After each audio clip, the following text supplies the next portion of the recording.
Hi guys, അപ്പോൾ ഇന്ന് weekend ആയിട്ട് നമുക്കൊരു സ്ക്വിഡ് റോസ്റ്റ് ഉണ്ടാക്കിയാലോ. അപ്പോൾ സിമ്പിളായിട്ട് എങ്ങനെ സ്ക്വിഡ് റോസ്റ്റ് ഉണ്ടാക്കാൻ നോക്കാം. അതിനുള്ള സ്ക്വിഡാണ് ഇത്.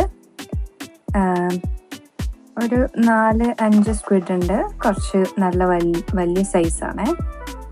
അത് ആദ്യം നമുക്കൊന്ന് ക്ലീൻ ചെയ്തെടുക്കാം.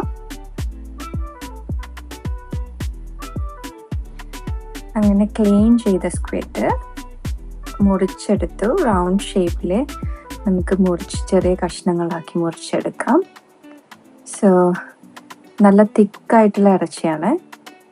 ഇതിലേക്ക് നമുക്കിനി കുറച്ച് മസാല ചേർത്ത് വയ്ക്കാം.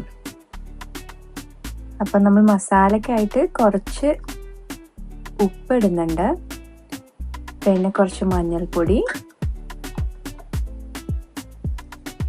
പിന്നെ കുറച്ച് മുളക് പൊടി, അത്രേ ഇടുന്നുള്ളൂ. വേറെ മസാലകളൊന്നുമില്ല. എന്നാലേ നമുക്ക് സ്ക്വിഡിൻ്റെ ടേസ്റ്റ് ശരിക്കും മനസ്സിലാക്കാൻ പറ്റുള്ളൂ. അതും കൂടി മിക്സ് ചെയ്തിട്ട് നമ്മൾ മാറ്റി വയ്ക്കും. ഒരു 10 മിനിറ്റ്സ് കഴിയുമ്പം പാൻ ചൂടാക്കി അതിലേക്ക് കുറച്ച് എണ്ണ ഒഴിച്ച് ഈ സ്ക്വിഡ് ഒന്ന് അതിലിട്ട് ഒന്ന് വേവിച്ചെടുക്കും. ഒന്ന് അടച്ച് വെച്ച് വേവിക്കും. ഒരു 5 മിനിറ്റ്സ് തുറക്കുമ്പോഴേക്കും ഒരു ഹാഫ് കുക്കായിട്ടുണ്ടാവും. അതിലേക്ക് നമ്മൾ ഒരു ഉള്ളി, ഒരു തക്കാളി, കുറച്ച് പച്ചമുളക് അരിഞ്ഞ് ആഡ് ചെയ്യും. വേറെ ഒന്നുമില്ല, ഇത് വഴറ്റി ആഡ് ചെയ്യുന്നൊന്നുമില്ല. ഡയറക്റ്റ് നമ്മൾ സ്ക്വിഡിലിട്ട് കൊടുക്കുന്നു. പിന്നെ വീണ്ടും നമ്മൾ അടച്ച് വെച്ച് കുറച്ച് നേരം കൂടി ഒന്ന് വേവിച്ചെടുക്കും.